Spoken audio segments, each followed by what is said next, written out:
बहुत पुराने समय की बात है।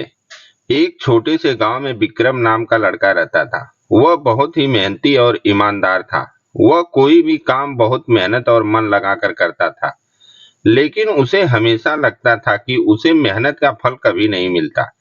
उसके दिमाग में हमेशा चलता रहता, क्या करूं, कैसे करूं, सब अच्छे से चलने लगे। वह कई बड़े कंपनी में सरकारी नौकरी में ट्राई कर चुका था, लेकिन उसे कोई सफलता हासिल नहीं हो रही थी। अब उसको लगने लगा था कि वह कोई बड़ा काम करने के लिए बना ही नहीं है।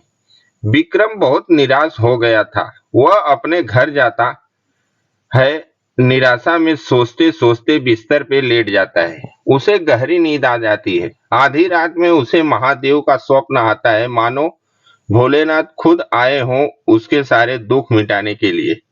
भगवान भोलेनाथ कहते हैं, विक्रम, तुम अपनी तुलना किसी और से मत करो।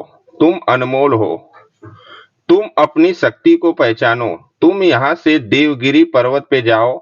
वहाँ एक छोटी सी कुटिया है। वहाँ तुम्हें एक संत मिलेंगे। तुम्हारी समस्या का हल का निवारण कर देंगे।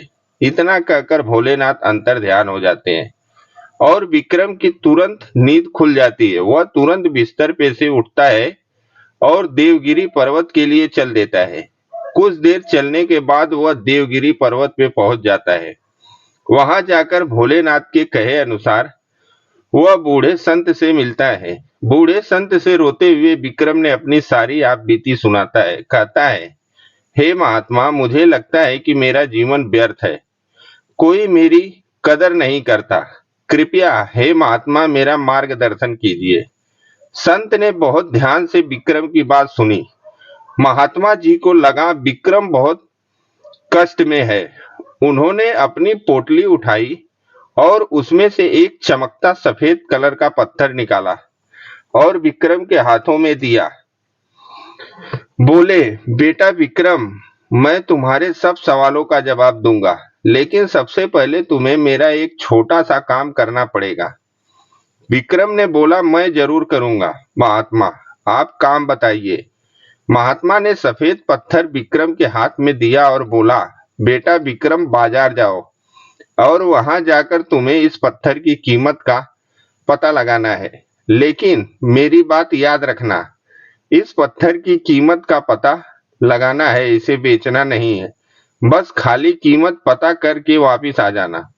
विक्रम पहले तो थोड़ा हैरान हुआ, फिर विक्रम ने कहा, ठीक है महात्मा जी। इतना कहकर विक्रम ने वह सफेद पत्थर को लेकर बाजार की तरफ निकल गया। कुछ वह बाजार पहुंचा, सबसे पहले उसे एक जनरल स्टोर दिखा। विक्रम उस दुकान पे गया। उसने वह सफेद पत्थर दुकान वाले को दिखाया और बोला, इस पत्थर का आप मुझे कितना पैसा दे सकते हैं? जनरल स्टोर वाला वह पत्थर लिया और उस सफेद पत्थर को उलट पलट कर देखा और बोला, अरे भाई, इस पत्थर का तुम्हें क्या ही मिलेगा। इस पत्थर का मैं तुम्हें 1 किलो दाल दे सकता हूँ। ये पत्थर मुझे कोई भी सामान को वजन करने के काम आएगा। विक्रम ने उस जनरल स्टोर वाले को मना कर दिया। बोला, भाई, इतने में नहीं होगा। विक्रम वह सफेद पत्थर लेकर एक सब्जी वाले की दुकान पे गया। उसने वह पत्थर सब्जी वाले को दिखाया। भाई, इसका क्या दाम देंगे आप? सब्जी वाले ने देखा और बोला, भाई, इसका मैं तुम्हें ज्यादा तो नहीं दे सकता, लेकिन हाँ, इतना दे सकता हूँ कि तुम्हारा शहर आने जाने का खर्चा निकल जाए। इस पत्थर से मेरे बच्चे खेलेंगे, नहीं तो इस पत्थर का कोई क्या ही देगा। विक्रम ने बोला, नहीं भाई, नहीं हो पाएगा। विक्रम ने वह सफेद पत्थर सब्जी वाले से लिया और अंत में वह मार्केट की सबसे बड़ी मशहूर दुकान हीरे की दुकान पे गया। उसने वह पत्थर हीरे के व्यापारी को दिखाया और बोला, इसके कितने पैसे मिल सकते हैं मुझे?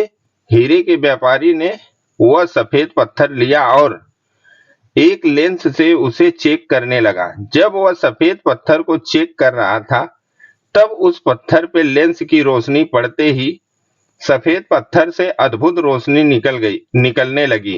हीरे का व्यापारी सफेद पत्थर की अद्भुत चमक देखकर एकदम चौंक गया और चौंक कर बोला, विक्रम, से, बेटा तुम्हें ये पत्थर कहाँ से मिला? यह पूरी दुनिया का सबसे दुर्लभ सफेद पत्थर है। यह सबसे अनमोल पत्थर है।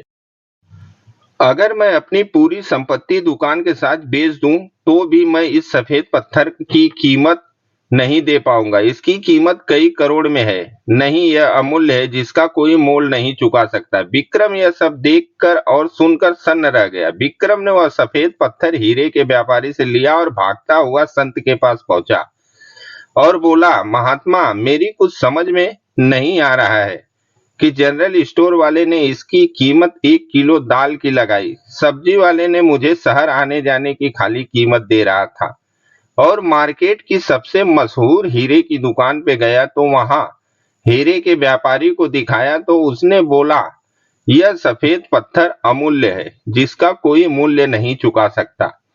विक्रम ने संत से बोला, महात्मा, एक ही सफेद पत्थर की कीमत इतनी अलग अलग कैसे हो सकती है? संत ने हंसते हुए विक्रम के हाथों से वह सफेद पत्थर लिया और बोला, बेटा विक्रम, यही तो तुम्हारे जीवन का सही उत्तर है। संत ने विक्रम से फिर बोला, बेटा, यह सफेद पत्थर तो वही है जिसमें सुबह से लेकर शाम तक कोई बदलाव नहीं आया, लेकिन इस सफेद पत्थर को देखने वालों की नजर और जांच अलग अलग थी।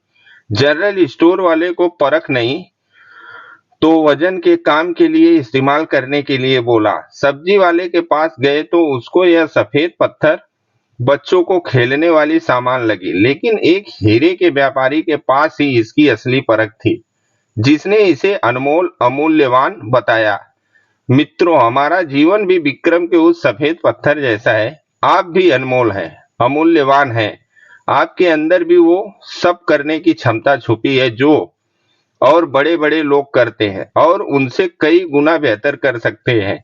बस समस्या यह है कि आप अपनी कीमत उन सब से लगवा रहे हैं जो सब्जी और दाल बेचने वाले हैं, जिनके पास आपको आपकी असीमित शक्ति को पहचानने का हुनर ही नहीं है।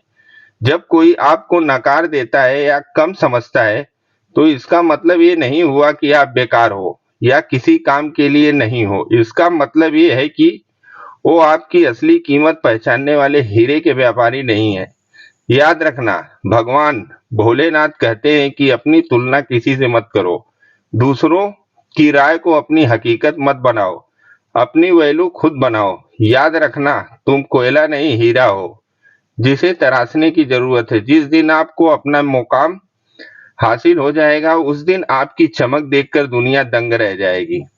इस कहानी में बस इतना ही। अगर आपको यह वीडियो पसंद आया हो तो लाइक, चैनल को सब्सक्राइब और कमेंट में हर हर महादेव लिखना न भूलें। हर हर महादेव, जय महाकाल।